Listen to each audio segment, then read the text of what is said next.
The second round has officially concluded with the end of the Philadelphia 76ers and Atlanta Hawks series, and I have to say, that was one of the best second rounds I can remember watching.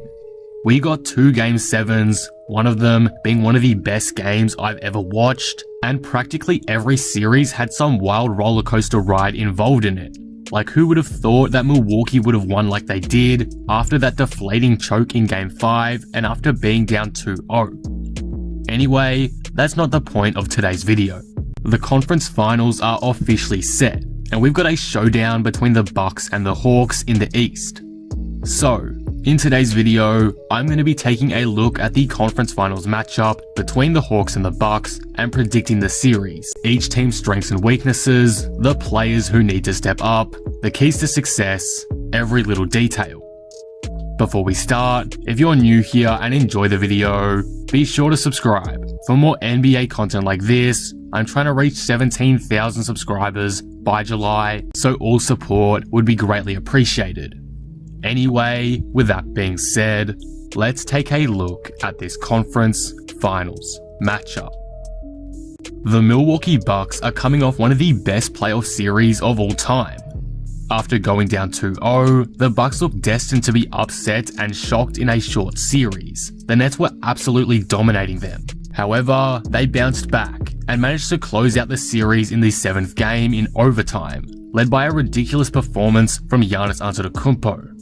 Chris Middleton was great all series as well, same with Drew Holiday, and role players like PJ Tucker and Brook Lopez stood up big time. It was a phenomenal fight back, and now you really have to say that the Bucks are the favourites to come out of the East at this point. What a series win for them. It won't be easy to get to the NBA Finals though, because the underdog Cinderella story of the Atlanta Hawks is still running hot. The fact that the Hawks are even here is insane. The fact they're a shot at the NBA Finals with no All-Stars, no All-NBA players or All-Defensive players is just crazy to think about. Trae Young has led this team to a major upset over the 1-seed 76ers, who just seemed out of it the whole series, so the Hawks capitalized and punished them for their underperformance. It'll be tough for the Hawks to get past the Bucks, but I said the same thing when they were coming up against the 76ers and they proved me completely wrong, so don't think I'll be underestimating them this time around. With that said though, let's take a look at the strengths and weaknesses of each team and how they will impact each side in this series and their chances of moving on. Starting with the Milwaukee Bucks. The biggest strength for the Bucks that I noticed last round was their defense overall, mainly on the interior. Giannis and Lopez held down the fort inside the paint and made life difficult for the Nets when they attempted to drive, doing a solid job overall. Guys like Drew Holiday and PJ Tucker stood up big time on the perimeter and managed to force plenty of turnovers, especially in a critical Game 6.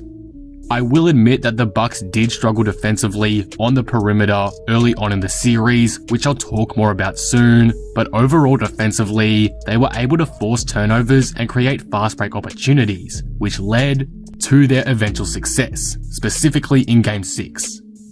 Atlanta is a pretty good team at holding the ball. They don't turn it over an awful lot, so it'll be interesting to see how the defense of the Bucks will impact their gameplay, particularly for Clint Capella, who's been an instrumental part to the Hawks' success so far. So I think this strength will be very important to the Bucks' success moving forward. However, as I mentioned, the biggest weakness of the Bucks is their ability to defend the three-point line. They give up the most three-point attempts per game in the NBA, and teams are shooting extremely well on them from downtown. That has slightly improved in the playoff, but they were still giving up over 43-point attempts per game to the Nets, which nearly came back to bite them after Brooklyn hit 21 for 42 in Game 2 to take a 2-0 lead.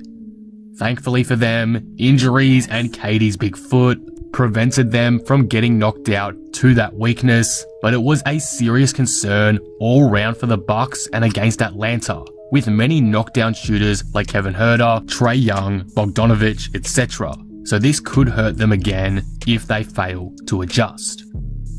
As for the Hawks, their biggest strength would have to be their free throw shooting.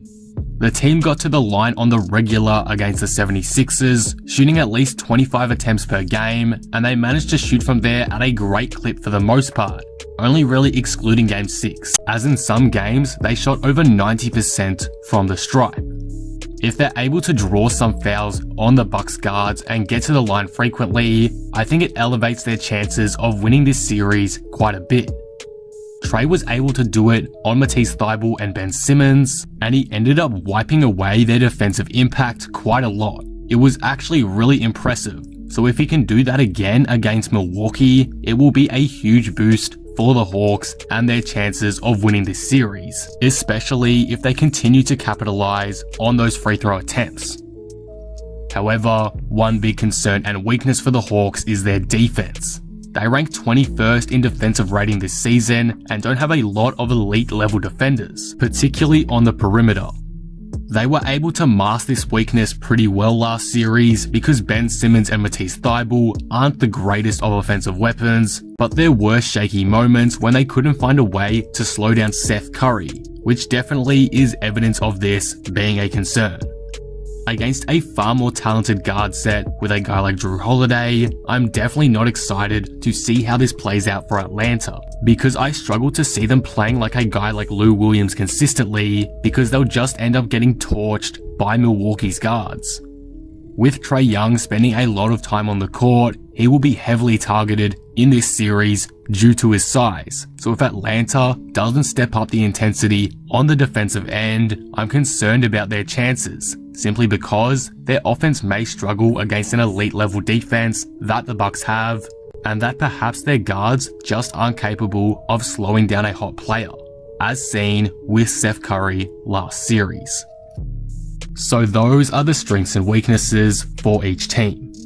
With that being said now, let's take a look at a player from each team who needs to step up this series in order to give their team the best chance at winning. For the Bucks, I'm going to say Chris Middleton and Jrue Holiday as the two guys who need to step up. I saw a tweet by Swishout, another NBA YouTuber you all probably know, and I agree with it a lot, and it really epitomizes what the Milwaukee Bucks situation is. He said the Bucks are only going to go as far as much as Chris Middleton and Jrue Holiday can contribute. Giannis is always going to contribute what he can, which in Game 7 was a ridiculous 40-point performance, but you can't really rely on him to do much more.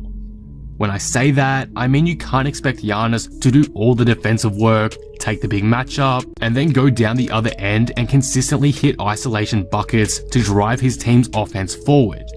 Yes, he can do that, but not all the time for 7 games, if you get what I mean. Basically, Giannis by himself will not get the Bucks a ring, and that's evident from the past couple postseasons. That's where Chris Middleton and Jrue Holiday come in. They add to the depth and versatility of the Bucks offense and allow for the floor to open up so much more, which enhances Giannis' ability to create. If the Bucks want to get past the Hawks and into the NBA Finals and then win the chip, they're going to need Chris Middleton and Jrue Holiday to provide help all the time on offense. Those two can make the Bucks at least 3 times more dangerous and a lot less predictable, which was their downfall in the previous seasons.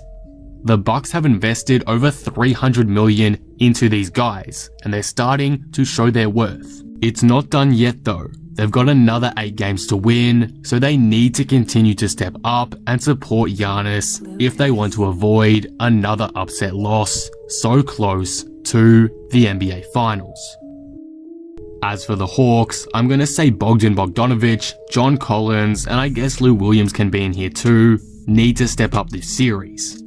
The reason is simply for defensive purposes. The Hawks have lost their top wing/guard defender for the season in DeAndre Hunter at the beginning of last series, which obviously is a devastating blow for them, but they were still able to get past the 76ers.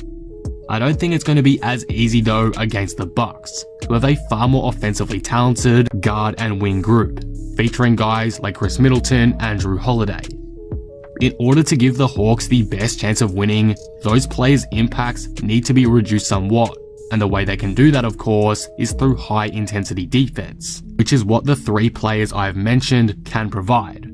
Collins is athletic and has the physical tools to slow down Middleton, and while Williams is not good on that end, he's going to at least need to try to be. Dive for loose balls and bring intensity on that end or something, because otherwise the Bucks may run away with this one.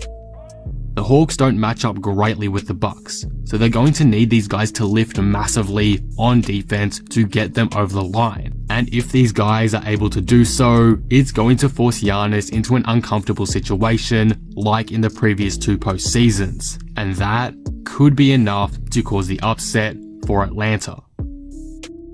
Finally, before I reveal my final prediction, what are the keys to success for each team? For the Bucks, it'll come down to their ability to defend Trae Young and the pick and roll. Atlanta's pick and roll effectiveness has been one of the best these playoffs, at just under 1 point per pick and roll possession. And a large reason they've been so good is thanks to Trae Young's ridiculous playmaking ability and flow to game. He can tear drop coverages apart, and it's almost impossible to force him into a bad shot in those possessions. If the Bucks are able to eliminate this part of the Hawks offense to a certain degree, they are going to be in a far better position to win this series. As for the Hawks, it'll come down to executing offensively. They can only do so much defensively since they don't match up well against the Bucks on paper. There's a limit to how well they can lock down the Bucks offense, so making the most of their offensive possessions is going to be key, especially the 3-point attempts they're going to get a lot of. But with that all being said, after looking at the strengths and weaknesses of each team, the players who need to step up, and the keys to success, who wins this series? The Bucks or the Hawks? I'm tipping the Bucks to win in 5 games, and here is why. My biggest question for the Hawks is who is going to guard Giannis? Personally, I don't think Atlanta has a player who can defend him well consistently, no matter how good Clint Capella was against Embiid last series. I also expect the big weakness of the Hawks, that being their defense, to be exposed this round. Seth Curry going off wasn't a good sign, so to face the Bucks, who have great wing and guard scorers in guys like Middleton, Holiday, even Pat Connaughton on his best days, is not a good sign. The only thing that I see allowing the Hawks to take a game, and maybe even 2 if they're lucky, is the amount of 3-pointers that the Bucks give up. The Hawks averaged around 25 to 30 3-point attempts per game against the 76ers, whereas against the Bucks, they might get 40 plus some nights. With a team that has multiple solid shooters, this could serve as a great chance for them to cause an upset, if they can shoot efficiently, or if the Bucks don't adjust. However, I just think the Bucks will be too overpowered for the Hawks. They've got the tools to slow down Trae and the star power to kill their defensive woes, so I'm backing the talent today and going with the Milwaukee Bucks to move on to the NBA Finals. And that will conclude the video. What do you guys think of this? Who do you have winning this series? The Bucks or the Hawks, and in how many games? Let me know all your predictions down in the comments below. If you enjoyed the video, be sure to drop it a like and subscribe. But with that being said, I am out. Peace.